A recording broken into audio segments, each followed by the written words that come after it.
Good afternoon. Welcome to ISAP, the International Forum for Sustainable Asia and the Pacific, organized by IGES, the Institute for Global Environment Strategies. We are pleased to start the session, Nature-Based Solution for Accelerating Climate Change Adaptation, Challenges and Possibilities for the Asia Pacific. I'm Rajarshi Dasgupta, a Senior Policy Researcher at the IGES, and I'll moderate the session today. I'm joined by Mr. Rafael Clement, Senior Program Officer, Water and Wetland at IUCN in Asia, and Professor Damaso M. McIntosh, Professor of Plant Ecology, Institute of Biological Sciences, University of Philippines, Los Baños. Thank you for giving your time. The session will be 60 minutes long, and I hope you enjoy and actively participate. Now let's start the session. I would like to invite our first speaker, Mr. Rafael Clement. Mr. Rafael Clement, the floor is yours. Thank you. Thank you, Dr. Raj, and thank you to ISAP for inviting me to this ISAP 2021 forum and giving me the opportunity to present a short presentation providing an overview of opportunities, but also challenges around the implementation and the upscaling of nature-based solutions for resilience in the Asia-Pacific region. So my presentation will be based on an outlook, a document that we have drafted jointly with UNEP and also IGES as part of the Asia-Pacific Adaptation Network, the 2021 forum that happened earlier this year in March, and that provides more details on everything that I will explain today. So I'll share the link once my presentation is done. So stating, unfortunately, the obvious now for all of us, the reality of climate change, particularly in the Asia-Pacific region. We know that the Asia and the Pacific are among the most vulnerable and climate-prone region in the world, and we're already facing the impact of climate change. So this is not about projection, this is not about the future, it's now. We see it in large river delta, coastal, coral reef and island countries where we can already see the sea level rise, saline intrusion, erosion, and coral bleaching, which is quite evident in Thailand, where I'm based. In the Himalayas as well, the water tower of Asia, we can see that the increased temperature lead to glacial lake outburst floods that leads to disastrous consequences on human lives and infrastructures, landslides, and the loss of water resources. In the large transboundary river basin in Asia, we can also see floods, droughts leading to the loss of human lives, the loss of agricultural production, and also the collapse on fisheries. Particularly in the Mekong, Indus, Ganges, Yangtze River basin, but also many other national rivers. And the impact is also very evident in megacities like Delhi, Tokyo, Beijing, Bangkok, where we can see an increased occurrence of floods and also urban heat that are difficult to manage in urban environments. So to tackle this societal challenge, to tackle climate change and to adapt better, we do believe that nature as a part of the solution by providing a number of ecosystem services for free to society, as long as we give nature a chance to do so.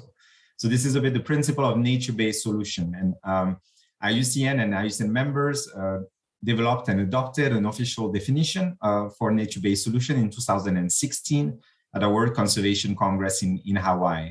And the definition is as follows: nature-based solutions are actions to protect, sustainably manage, and restore natural or modified ecosystem that address societal challenges. For the talk of today, the societal challenges is, of course, climate change. Address the societal challenges effectively and adaptively, simultaneously providing human well-being and biodiversity benefits. So that's quite a long definition that reflects the complexity of nature-based solution and different elements that we need to really have a robust nature-based solution strategy. So keep in mind that nature-based solutions are action on the ecosystem to restore, conserve, or manage the ecosystem. The last part of the definition is extremely important as well. So it's, of course, triggering or reinforcing those ecosystem services for our own benefits, for human well-being and tackling a societal challenge, but also providing biodiversity benefits. So it's not only using the services from nature, it's developing strategies that make these services sustainable and that reinforce the biodiversity. So as I said, my presentation will be structured around the different chapter and analysis provided in the nature-based solution for resilience outlook developed during the Asia-Pacific Adaptation Network. So looking at strengths and weaknesses on different categories and around nature-based solution. So looking first at governance, we can see that the strengths are that most governments now have an agency that is responsible for natural resources and or climate change. These agencies are usually working across sector and start integrating more and more the issue of nature-based solution within climate change approach and discussion. Most of the governments have also ratified the key conventions related to climate adaptation or biodiversity. Some of them, of course, the UNFCCC, the Convention on Biological Diversity, or the Ramsar Convention on International Wetlands. Some of the weaknesses that remain on the governance part is that the nature-based solution is very cross-cutting. So it's really above and beyond ministries of environment only. It's really talking to Ministry of Climate Change, of water, of fisheries, transport, sometimes foreign affairs for solutions that are transboundary. And the cross-cutting nature of nature-based solution is rarely reflected in this governance. When we look at nature-based solution for adaptation and the mechanisms within governments, it's often within the Ministry of Environment, with a lead from the Ministry of Environment, but really little interactions or official coordination mechanism with the other important agencies or ministries. We can see that nature-based solution is also still not high on the agenda of regional platform. The ASEAN or the SAARC for South Asia or other regional platform talk about a lot about adaptation, but the part of nature-based solution within this dialogue is still very limited. The participation of indigenous organizations, indigenous people in the dialogue is also often overlooked, while they hold a lot of knowledge on how to implement nature-based solution at local level. And then there's finally a lack of transboundary application. We see that most of the projects on nature-based solutions are seen as national projects, but if you look at the trigger for adaptation, they're often transboundary, and this is not reflected well in the governance. Moving to planning and processes, so linked to governance as well. So we can see on the strength that many plans do include and start including nature-based solution for adaptation and resilience within their actions or strategies. So we have the National Biodiversity and Strategy Action Plan, National Adaptation Plan, and of course the NDCs in the region that contain some element of NDS for resilience. There's also a high-level political momentum and commitments. Japan, China, Republic of Korea all pledged to become carbon neutral and start integrating really nature-based solution within their NDC. We'll come back to it. Still weaknesses in terms of planning and process. The nature-based for resilience is rarely seen as a national strategy. So again, this idea of a cross-cutting strategy across sector that really acts as a pillar for future development for countries is still missing. It's still seen as, you know, an environmental-led strategy. The ecosystems are mentioned in the NDCs, in some of the NDCs in the Asia Pacific, but there's often minimal details provided. So it's about replanting forests, conserving coral reefs or mangroves, but there's not a level of detail that then enable government agency to really trigger an action at their level. There's also a lack of support for countries to integrate nature-based solution for resilience into the national adaptation planning. And that was a very strong message from a number of countries we consulted for this report. Science and assessment. So science is, of course, critical to develop nature-based solution strategy, understanding the ecosystem services and how we can build on that to really adapt. Some of the strengths are the large number of tools for vulnerability assessment, the design of nature-based solution for resilience that exists regionally. There's many tools, many guidance, technical, scientific, on how to really build a robust nature-based solution strategies. And these tools are supported by many centers of excellence that know a lot about nature-based solution and are able locally to implement or regionally to help countries implementing them. ICMOD, the Mekong River Commission, ACB, IGES, among many others. On the weaknesses, we still lack a good understanding on ecosystem valuation. So basically, what is the natural capital of country? How do we build on the understanding of the ecosystem services that ecosystem provide and how we use that then on a scientific basis to move forward. And this is also an element that is lacking to convince governments that sometimes and often nature-based solutions are competitive compared to gray solutions.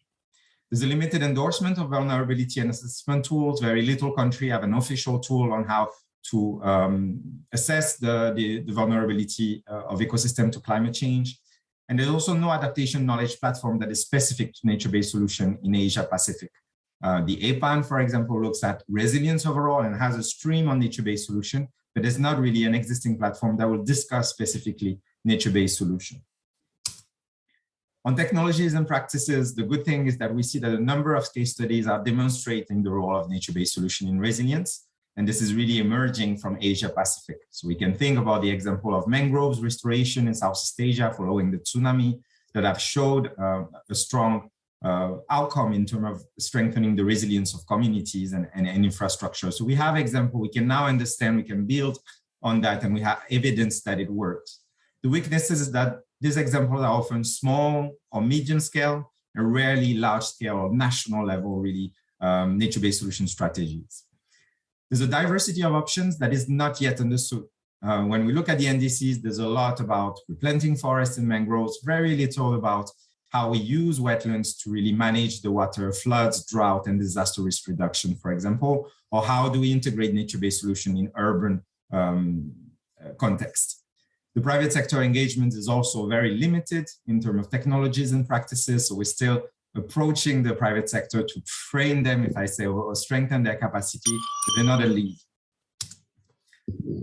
Finally, on finance and investments, we can see that there's a number of donors that are, or global funds that are really moved toward adaptation. The Green Climate Fund, the Global Environment Fund provide a number of investment opportunities in Asia and the Pacific for the countries to work on adaptation and to use that to develop nature-based solutions for resilience strategies. We have the RED Plus, the German with the MU IKI, the World Bank that are now using a lot of the NBS-related language in their donor call, in their call for proposal, and that are really targeting a nature-based solution for resilience. We can see a change really in the donor community. There's also the Global Fund for EBA, which is led by UNEP and IUCN, that has been launched recently, that provides opportunity for small or medium grants for nature-based solution or ecosystem-based adaptation. And of course, the Adaptation Fund, which is relatively new, but really growing and providing support. But finance and investment also has weaknesses. There's a minimum national financing mechanism for NBS for resilience. Very little countries have their own financing mechanisms. It's still very much donor-driven and international organization-driven. And there's also, again, a lack of private sector financing. When private sector invests in restoring ecosystem, it's often an offset from degradation somewhere else, or seen as a CSR approach, but it's not really embedded within their functioning.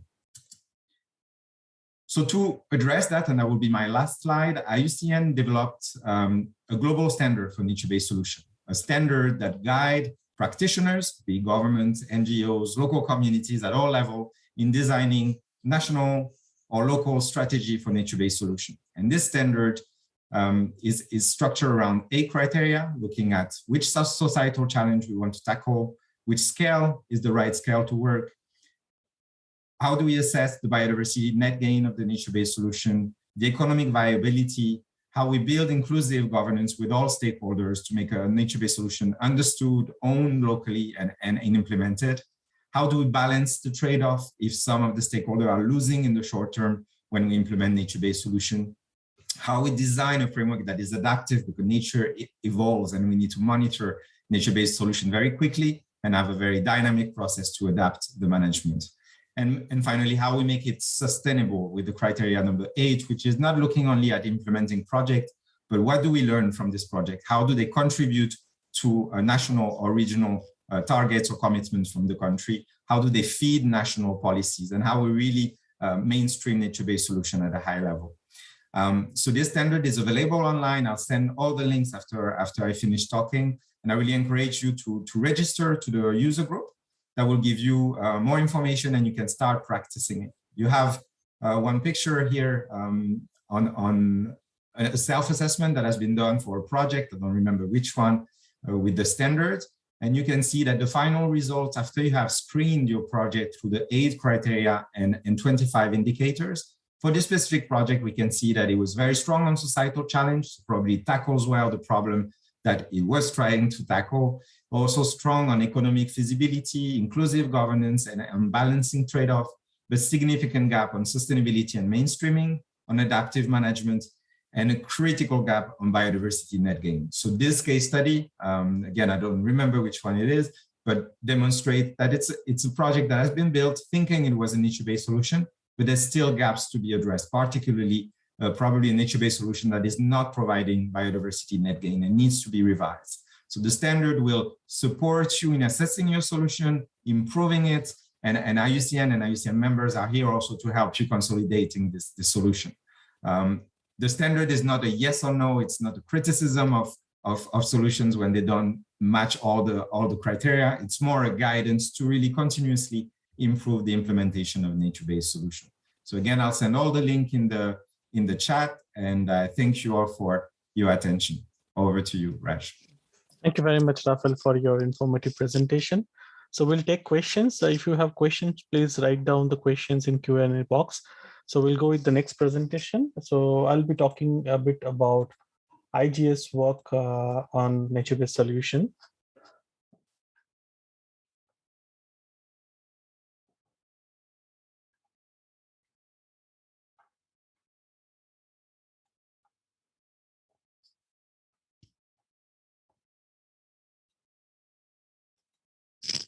Okay, so in IGES, we are working on mangroves, and then for this project, this is a multi-country project which is led by IGES, and we are using scenarios and models for fostering nature-based solution. And in this presentation, I will show that how scenarios and models can help taking decisions for mangrove conservation in future.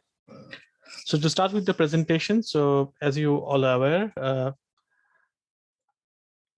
that mangrove ecosystem services are directly linked with human well-being. And for example, there are 4 types of ecosystem services: provisioning, supporting, regulating, and cultural ecosystem services. So in the case of mangroves, the mangroves support more than 120 million people for their livelihood. It produces food and fish for kind of survival. And globally, around 36% of fisheries are directly linked with mangrove sustainability. Similarly, mangroves actually also work for the supporting services. For example, it is the nursery or breeding ground for many species. More than 3,000 species of fishes that actually grow in the mangrove area. But perhaps the most important service of mangrove is the regulating services, which we already know. And this is one of the key elements of nature-based solution. For example, the climate regulation. So mangroves store more carbon than any other tropical ecosystems. Even the mangrove protection, like the coastal protection itself offer during the natural disaster, for example, the Indian Ocean tsunami or Typhoon Haiyan. So it was very effective to protect from the wave and wind. So it is estimated that it is 5 times more effective than any other gray infrastructures. Similarly, mangrove has a function of water filtration. Apart from these 3 services, mangroves are also important for cultural ecosystem services. For example, the mangroves support more than 2,000 tourism destinations all over the world. Also, it is kind of a place identity for many people or mangrove communities. Now, coming to the global distribution of mangroves, so you already know that Asia Pacific region is the prime most region for mangrove concentration. So as you can see, the red mark areas are like high density and high species density of mangroves. But unfortunately, over the last 20 years, mangroves were lost in this area. For example, since 1996, more than 6,000 square kilometers of mangroves were lost in this area. If you see the global trend, of course, in the recent years, owing to different policy forums, mangroves are increasing. But still, we can see that 11 out of 70 species of mangroves are listed in the red list, which means they are going to extinct very soon. So what are the causes of degradation of mangroves? So basically, there are multiple causes, and these are site-specific causes. But primarily, you can see in Asia Pacific, the 2 main factors is the development of aquaculture, which is about 30 to 35% of the mangroves were lost due to aquaculture development. And of course, the rice paddies and plum plantation in some of Southeast Asian countries. So these are the main 2 factors which are sort of regarded for mangrove loss in Asia Pacific. But there are also other factors, for example, coastal development, overfishing and harvesting, pollutions, as well as climate change itself. So the main issue is, like, if we want to foster nature-based solution, so we need to know what of the futures look like. Given that nowadays, and because of many of the policy instruments, governments and local NGOs are more active for mangrove conservation. At the same time, there are developmental pressures. So what we try to understand that what are the likely futures by taking the scenario approach. Now, scenario is something which is not exactly the projections, but it is a kind of range of possibilities or plausible alternative futures that gives you the different dimensions of the ecosystem service in future.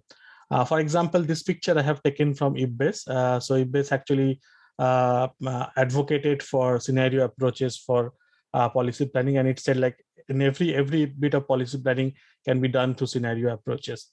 So we taking this reference, we started this project called the Plausible Alternative Mangrove Features in Asia Pacific. So we actually chose 6 small island region in Asia Pacific, one in Fiji, one in the Oriental Mindoro in Philippines. We have taken one in Taiwan, Ishigaki Island in Japan, and 2 sites from India in the Northern Andaman Islands and Mahanadi Delta Islands. To understand, to take the scenario approach and to understand what are the likely future of mangroves in this region. So what this project did is to try to understand the locally important drivers. For example, what drivers is driving the mangrove changes in that areas, and whether these drivers are significant enough, whether it will show some changes in future too. So trying to understand the future of these drivers and then develop some scenarios and models to quantify the key ecosystem services. And by using these ecosystem services, we are trying to understand the synergies and trades-off in vital mangrove ecosystem services for future. So this is the generalized methodology. So what we did is we took an approach called the story and simulation approach. And by this approach, what we do is we first involve the local stakeholders, for example, policy planners, local communities, to understand the future likely developmental pathways. So we basically create the storylines for future. And then these storylines are fed into a kind of conventional line change simulation model. And with this simulation, we try to understand the general projection as well as the alternative projection based on the storylines. So using these 2 things, we first developed the storylines for spatially explicit storylines for 2050. And then we try to assess the ecosystem services using a model called INVEST, which is a very popular ecosystem service assessment model.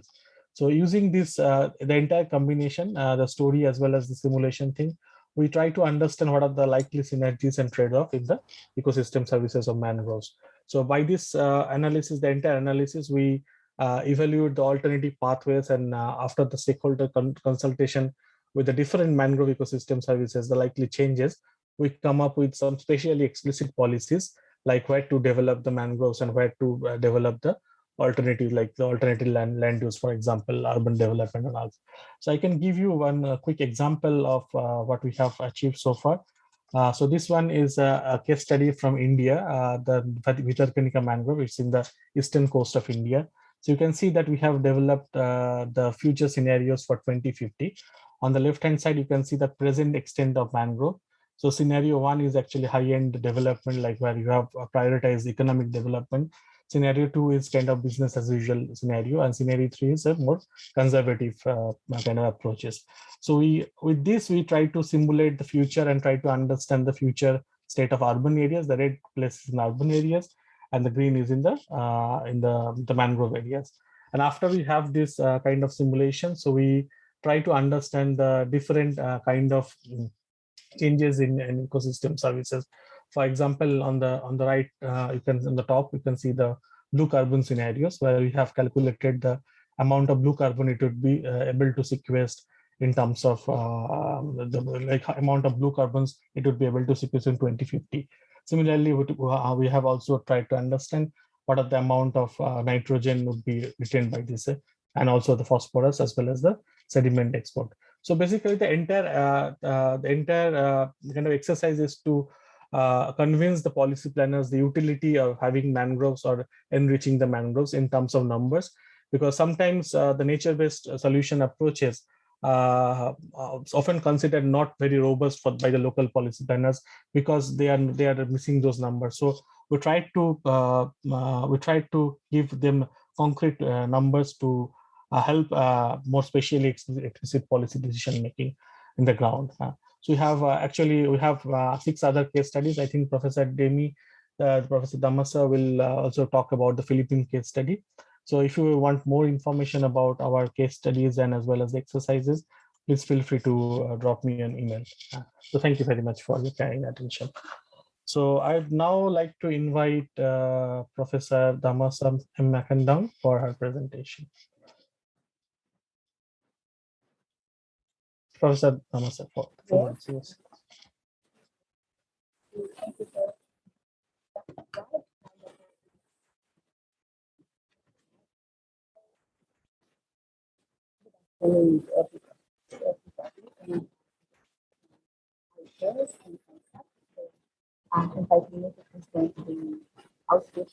Can you be a little louder? Yes, I am. Okay. So, I would like also to thank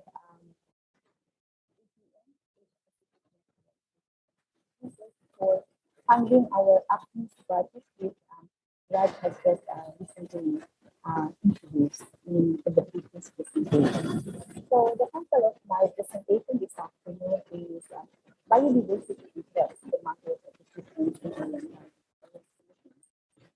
I would like to acknowledge my co-authors, which were my former thesis students at IGES. Now, this is Dr. Justin Marwan, who conducted project, and Aaron Rolanda for his expertise. So, mangrove. David, could you please be a little louder because we cannot hear you properly? You cannot hear? Okay, yeah.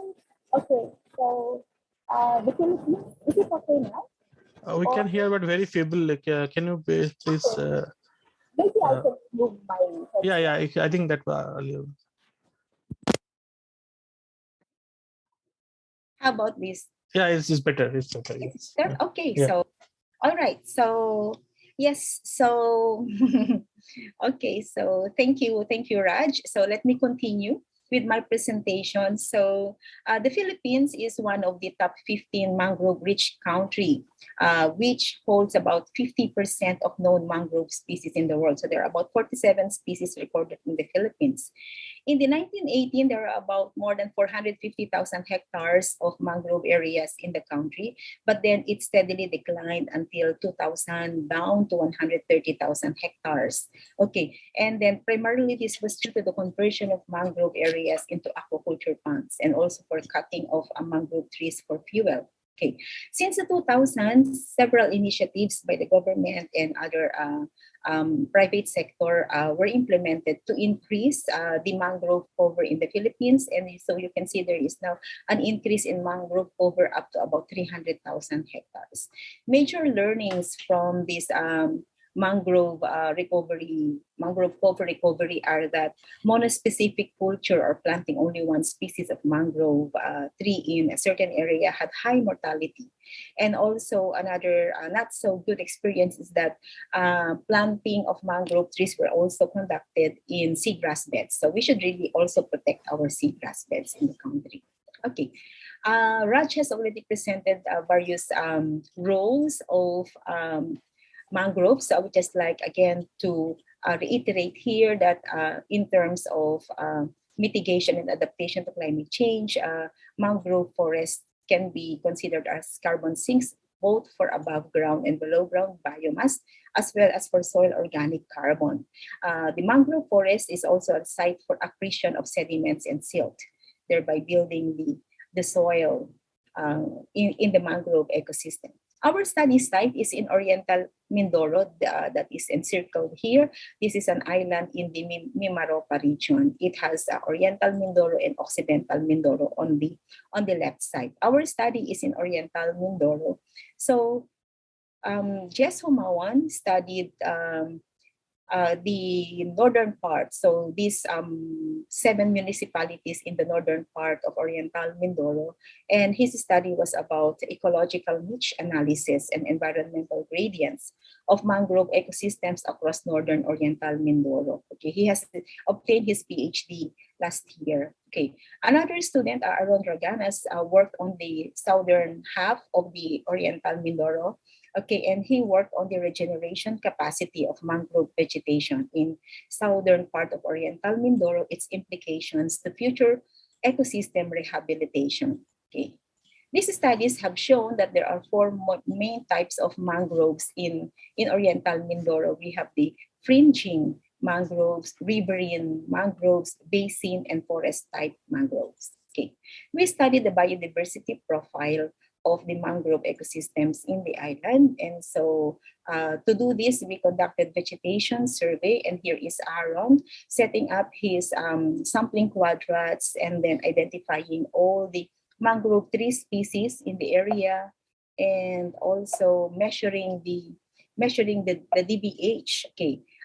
For this next slide, we have here Jess Humawan, who also established his vegetation sampling plots, identified the tree species, measured also the DBH, the crown length, and the tree height. Okay. So 26 mangrove species were recorded in Oriental Mindoro, and on the left here are some photographs of these species with their flowers and fruits. Okay, with regard to the data on relative density, frequency, dominance, and importance value among these 25 different species, Soneracia alba ranked number 1 with 95% importance, followed by Avicennia alba, Rhizophora apiculata, and the fourth one, IGES corniculatum, and also another one for the fifth rank, Avicennia marina. Okay.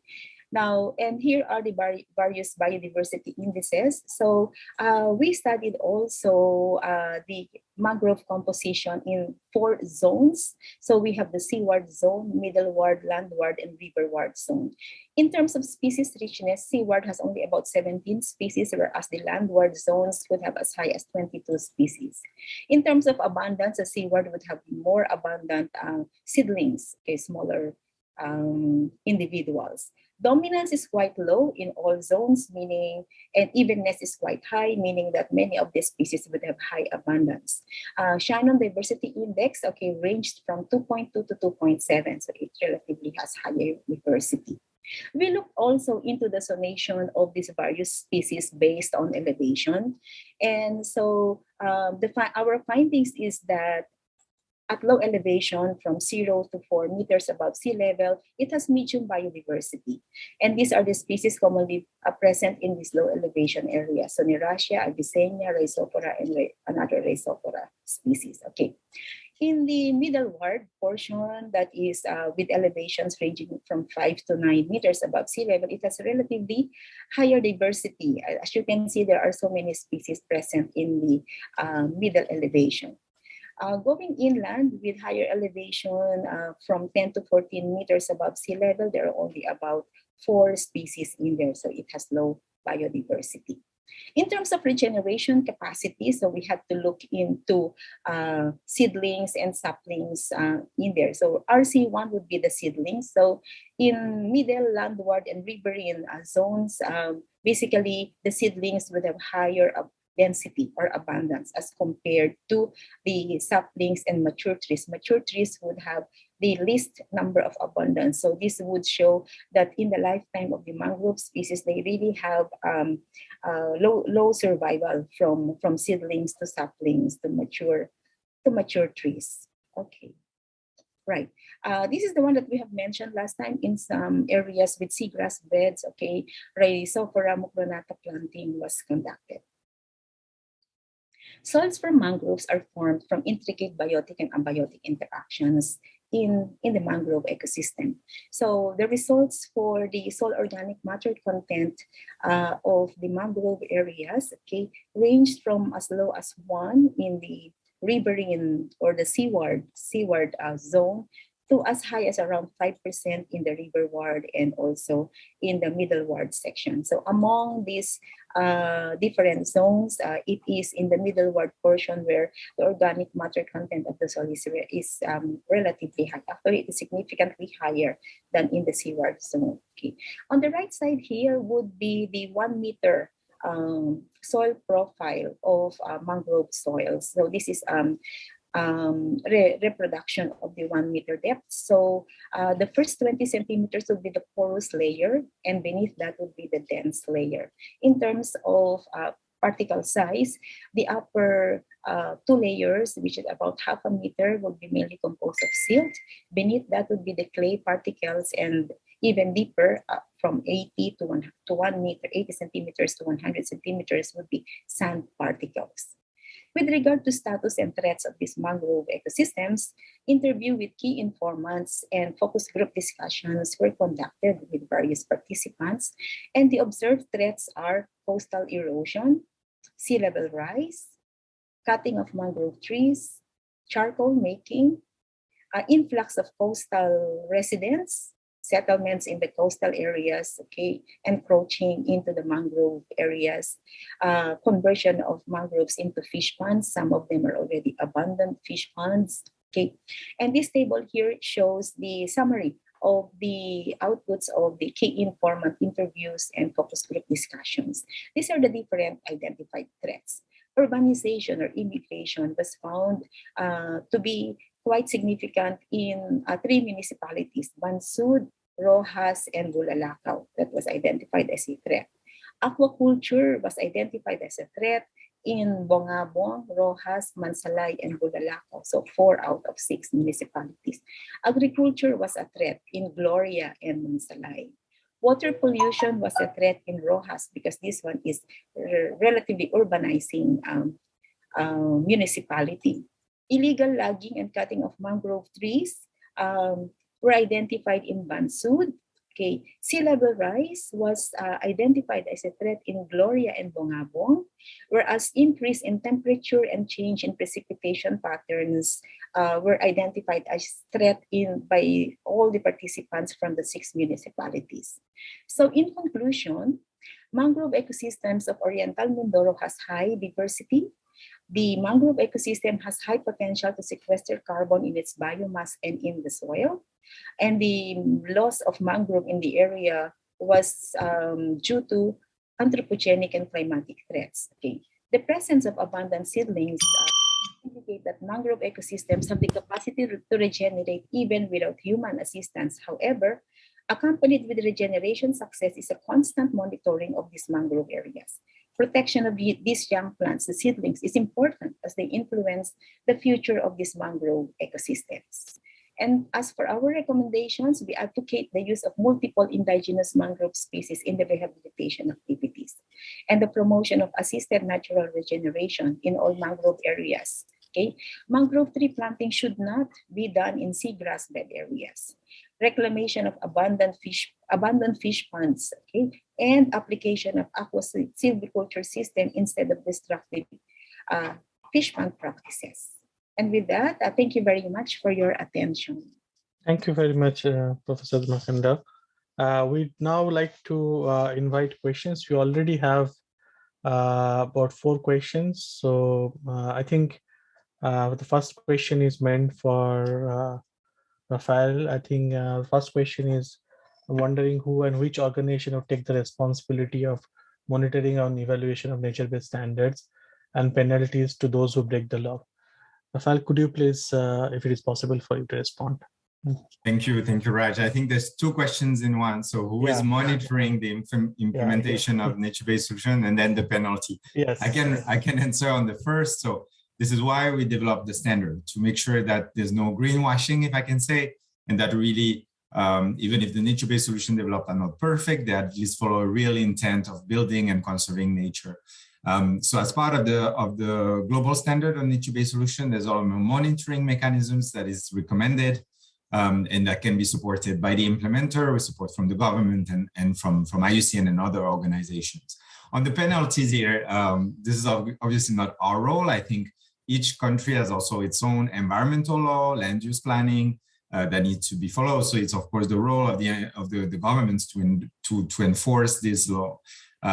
What is challenging with nature-based solution is that they can act on several sectors. So a number of legal framework that need to be looked at, and it makes it often complicated. I would say the approach, and maybe that answers another question, the approach for us with the private sector is not so much on the penalty, but it's more on encouraging them to use nature-based solution. And to do that, we're also developing a certification process of the nature-based solution global standards. So working with business entities so they can obtain a certification that will enable their product or process to have the kind of nature-based solution logo on it. So we're working now on a requirement with the working group, and this was launched at the World Conservation Congress in Marseille in last September.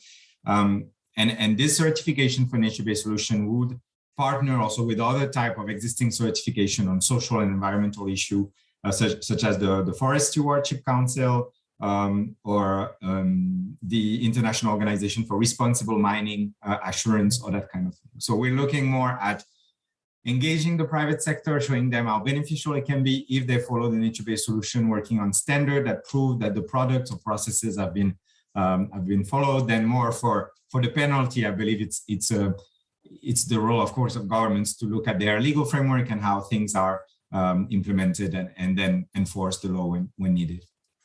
Thank you very much, Zafar. So I think the next question I can move with Demi-san. So I think I take the question. Possibilities directed to both you and me. So let's take the question. So how much do you estimate the mangroves and other nature could work as buffers to disaster shocks under uncertainty with climate change? So maybe you can first respond and I can add some of my observation. Yeah.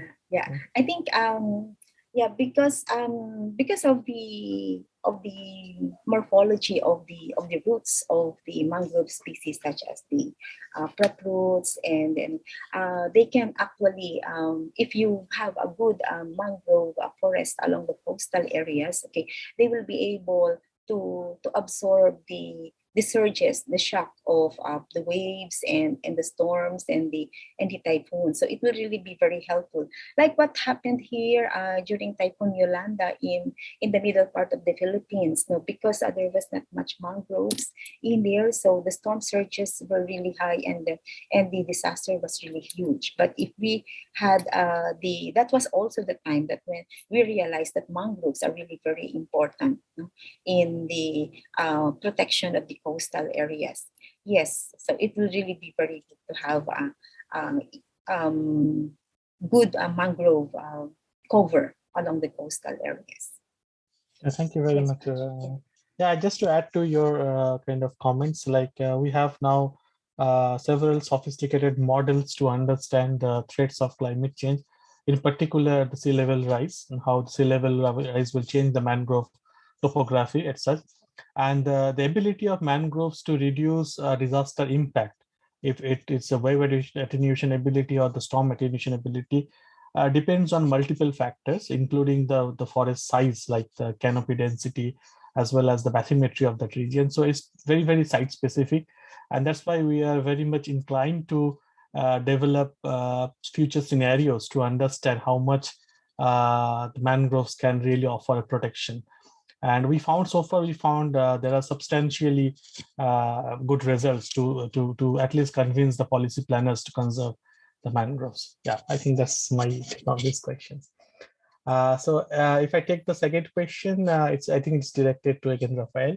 So it is often occurs investment, including institutional investors certified to be considerate of various environments and societies that are against NBS. And they take only the pain of being evaluated, even they are being blamed.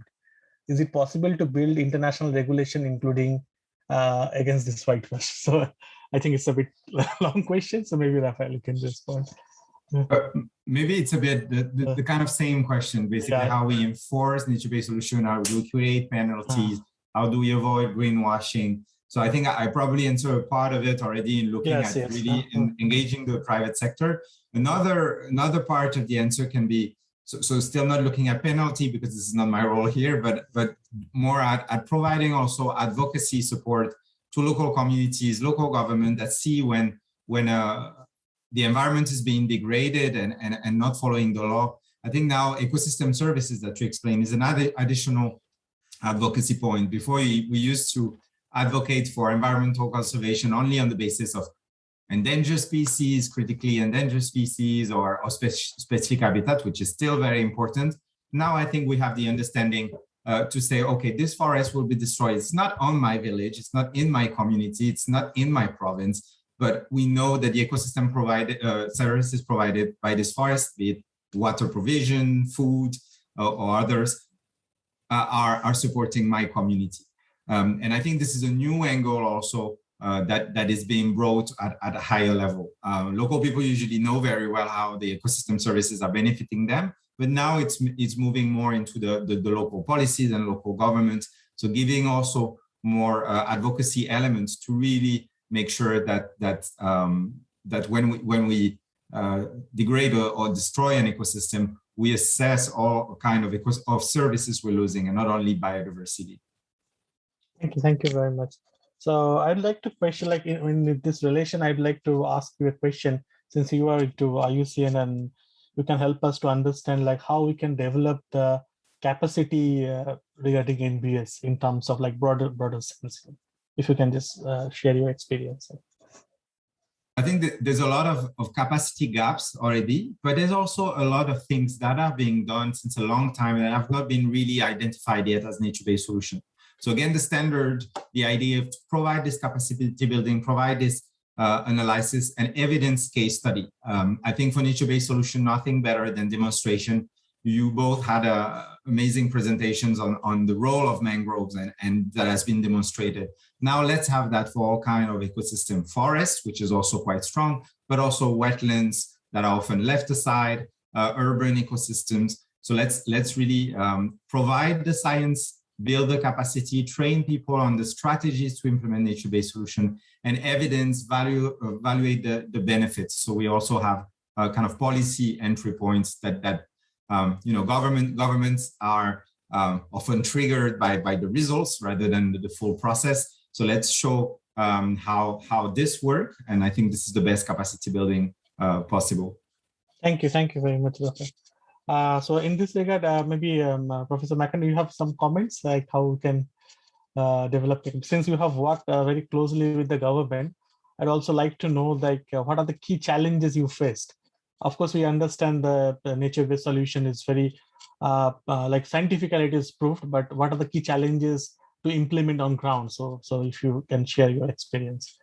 Yeah, okay. So the key challenges in realizing NBS, particularly in the Philippines, are one would be conflict. So still many of the mangrove areas are being converted to fish ponds, and then there's also abandonment of other fish ponds, and also there is also increase in settlements in mangrove areas. So urbanization, and coupled with that would be pollution and also plastic waste management. So I think these are because of the increasing population also in the Philippines. So the coastal areas is also subjected to immigration. So because the fishing could be a source of livelihood, for these immigrants. So that's why these are some key challenges with in the country with regard to realizing NBS. Okay, and I think on the other hand, okay, the country also now has a national greening program. So we have reforestation strategies not only in the uplands but also in mangrove areas.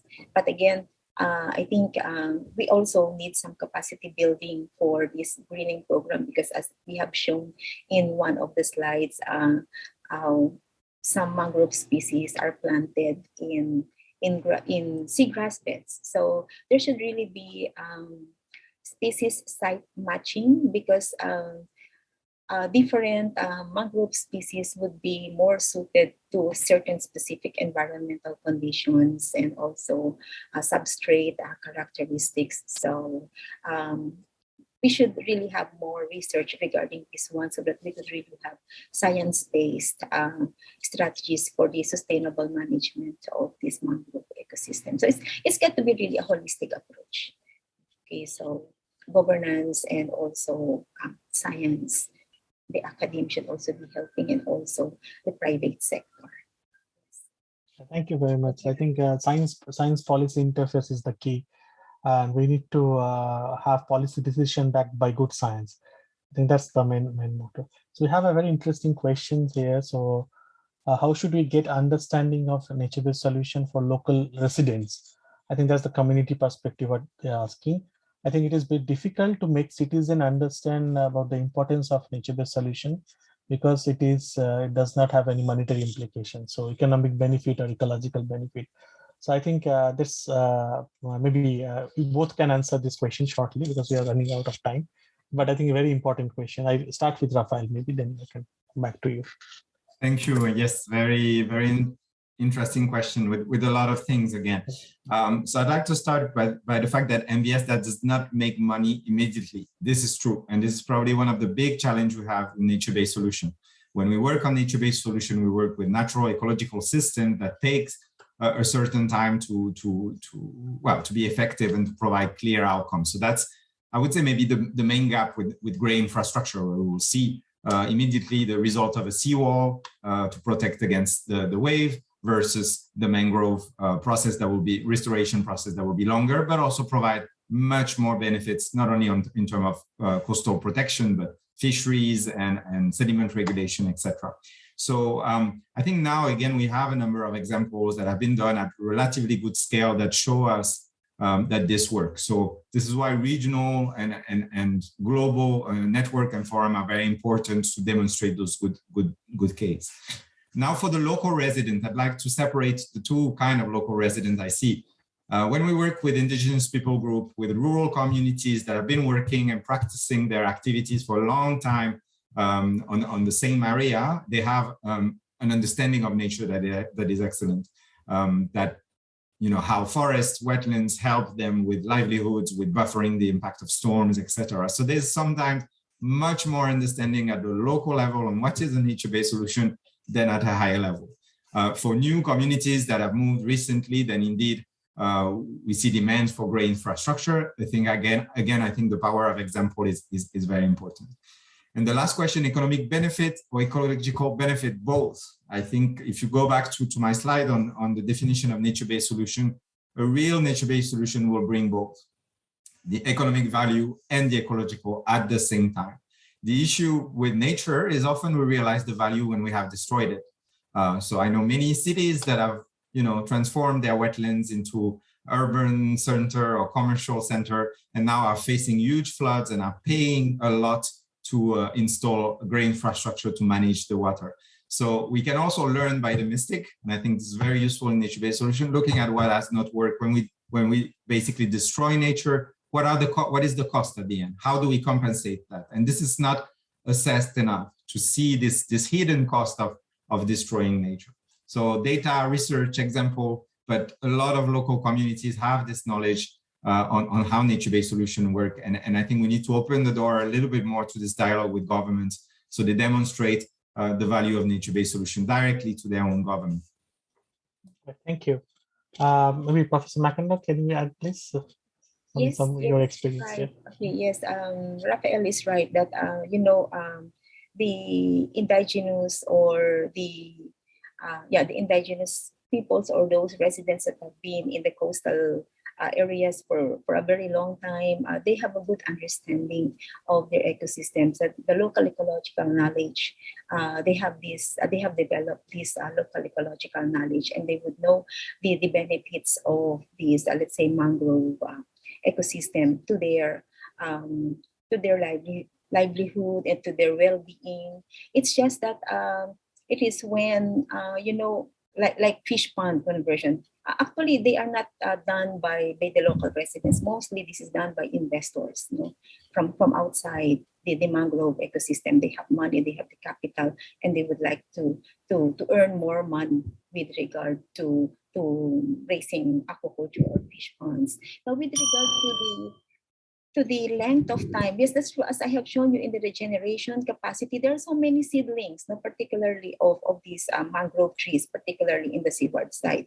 But then the number of saplings suddenly decline. Why? That is because there is very low survival of these seedlings that to grow into saplings. There are so many environmental factors. It could be the water, it could be temperature, it could be competition, and so on. That's why assisted natural regeneration is one of the proposal that we are advocating to assist these seedlings to grow into saplings, which later on will grow into mature trees and will provide a good buffering or a good forest, mangrove forest ecosystem.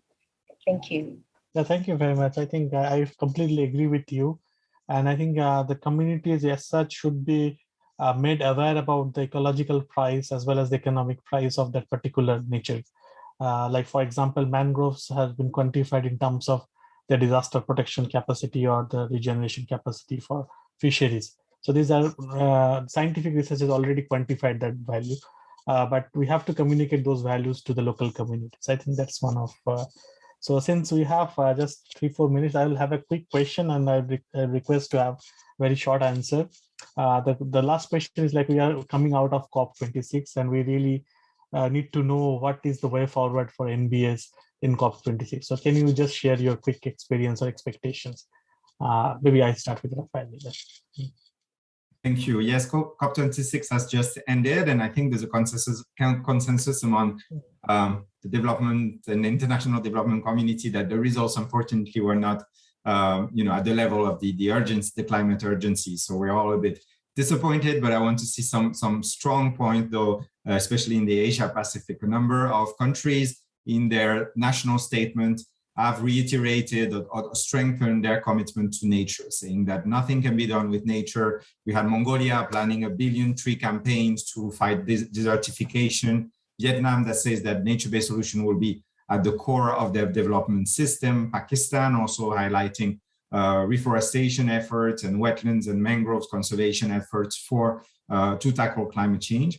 And Japan as well, that has promised the financial assistance of $240 million to support for reforestation. So this is all very positive.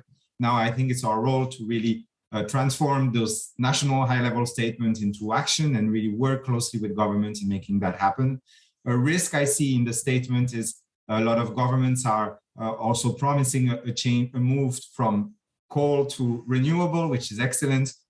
Within renewable, there's also hydropower that can have an impact on ecosystems. So again, let's work with governments so the renewable energy strategies are not impacting the environment, not impacting the ecosystem services. Otherwise, we're creating more risk and we're going further from nature-based solution. Thank you. Professor McIndoe, any last comment on this? Yeah. Yes. I think with regards to national greening program of the country, yes, that aims to increase the forested areas. Then probably they could learn also from the science that there should really be species site specificity, and for specific, let's say, mangrove tree species, there are specific requirements for that one. And also, we have not mentioned it, but integrated watershed management is also very critical in the sustainable management of mangrove ecosystems, and also increasing the number of mangrove conservation parks in the country will also be very helpful. Okay. I think that's all, Raj. Thank you very much, Professor McIndoe. So I think we are just at the right time. So I'd like to thank all of you for joining this session. I hope the discussion was fruitful and insightful for you. ISAP would be ongoing for 3rd of December. So please join this session, other session. I hope to see you in sessions in the next on other session or next ISAP. So with this, I thank you everyone for participating today. Thank you so much. Okay. Thank you. Thank you.